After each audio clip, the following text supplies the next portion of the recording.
झारखंड को हमेशा लूट के नजरिए से देखा गया है, झारखंड को हमेशा बर्बाद करने के नजरिए से देखा गया है। और उसका प्रमाण हम कह देंगे, पूजा सिंघल मैडम दे देती है। चलिए नेता लोग छोड़ देते हैं, इससे पहले जो सांसद क्या थे जैन सिन्हा, चलिए वो बेचारा चुनाव नहीं लड़े, छोड़ देते हैं उसको।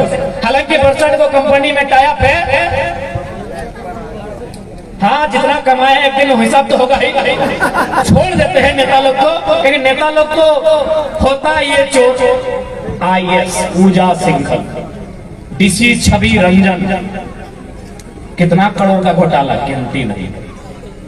क्यों नहीं? ये राज झारखंड है, ये राज की दशा क्यों है ऐसी? ना यहाँ के लीडर कमजोर है। कैसे कमजोर है? ना यहाँ के लीडर केवल अपने परिवार और प्रॉपर्टी के बारे में सोचते हैं। आप विश्वास कीजिए, जिस दिन हम लोग संवैधानिक पदों पे होंगे ये डरेंगे। माहौल होगा। एक बात याद रखिएगा, जब भी कोई पावर में आता है उसका दुष्परिणाम भी होता है।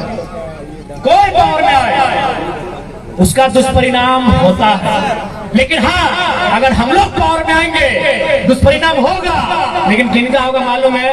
उनका होगा जो 25 करोड़ का घोटाला करते हैं। जनता का नहीं होगा, जनता की ढाल बनेगी। भले आपको ये मजाक लग रहा है कि लड़का लोग क्या बोलता है, हम आपको 2 उदाहरण देते हैं। चंद्रपुरा में एक फैक्ट्री है, वहाँ 1 तारीख को केस किया गया रैयत के ऊपर। आपको भी मालूम है, क्योंकि बड़का गांव और चतरा मगध अम्रपाली सामने है। केस मुकदमा आप लोग जानते हैं। केस किया गया, लेकिन मैनेजर ने खुद कहा फोन करके कि रुक जाइए, होल्ड कीजिए केस। बोला काहे होल्ड करेंगे? बोला 4 तारीख को रिजल्ट आएगा। एक काम कीजिए, 4 तारीख का इंतजार कीजिए। अगर जयराम महतो गिरिडीह के सांसद बन जाते हैं तो केस को वापस कर लीजिएगा, ना तो बहुत हाफ माइंड का लड़का है, बहुत बुरा। ये हम अपनी बड़ाई नहीं कर रहे हैं, चंद्रपुरा सामने है, बोलिएगा तो भी मीडिया के लोग हैं, हम फोन लगा देंगे। और एक घटना बता रहे, मांडू में यहाँ बहुत सारी फैक्ट्रियां हैं, 19-20 फैक्ट्रियां हैं। 3 फैक्ट्री का रिपोर्ट हमारे पास है, उन्होंने छुट्टी दिया 3 दिन के लिए। बल्कि उन लोगों ने कहा कि सर हमारे तो सांसद हजारीबाग के, हमने वोट दे दिया जिनको देना था, संजय जी को दिया, उन्होंने बोल दिया। बोला नहीं आपको गिरिडीह जाना है। बोला सर हम लोग घर हजारीबाग है। बोला नहीं आपको गिरिडीह जाना है, आपको हम छुट्टी दे रहे हैं, गिरिडीह में जाइए, आपका जो भी रिश्तेदार है उसे घर रात रहिए और सुबह बोल के आइएगा कि जयराम महतो को वोट नहीं देना। अगर आप ऐसा नहीं बोलेंगे तो आपको काम में नहीं रखेंगे। कहे मालूम है ना, उसको भी मालूम है, वो जीतेगा छोड़ा भले गिरिडीह में, साला हुड़का जम हजारीबाग में आके करेगा।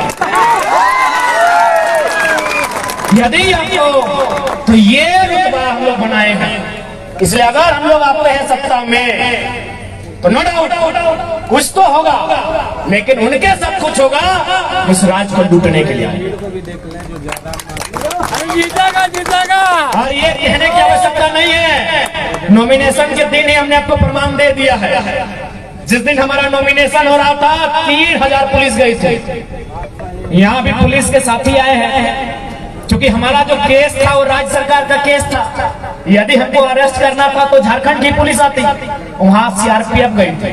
क्योंकि हम लोग थोड़ा कम कानून जानते हैं, बड़ा बाबू आए तो पूछे कि यदि हमारी लड़ाई अगर हम सरकार से लड़े तो CRPF, हम तो नक्सली नहीं थे, हम तो नक्सली नहीं थे।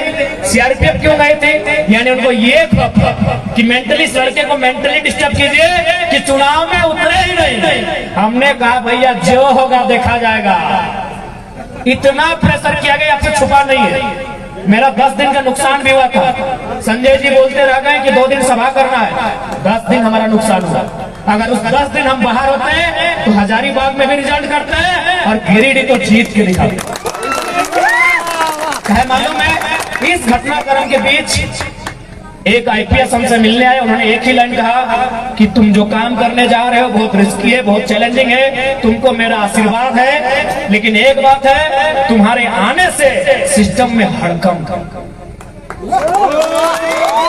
तुम्हारे आने से सिस्टम में हड़कंप। इसलिए इस बात को विश्वास कीजिए, मरने के लिए यहाँ सब आया है, चाहे 607 ट्रिलियन पर किलोमीटर में फैला हुआ सूरज रहे या 510 मिलियन वर्ग किलोमीटर में फैली हुई धरती रहे या 38 मिलियन वर्ग किलोमीटर में फैला हुआ चंद्रमा रहे, एक दिन सब नष्ट हो जाएंगे।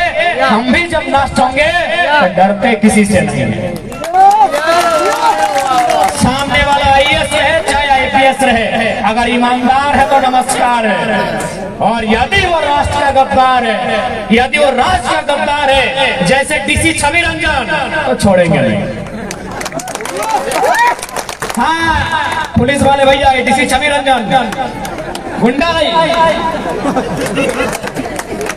डीसी लुटेरा है, पुलिस वाले भैया लुटेरा, ऐसे लोगों को नहीं छोड़ेंगे। यदि हम लोग को मुहर लगा के संवैधानिक ताकत देते हैं तो सीना ठोक के कहते हैं गलत करने वाले लोगों को नहीं छोड़ेंगे।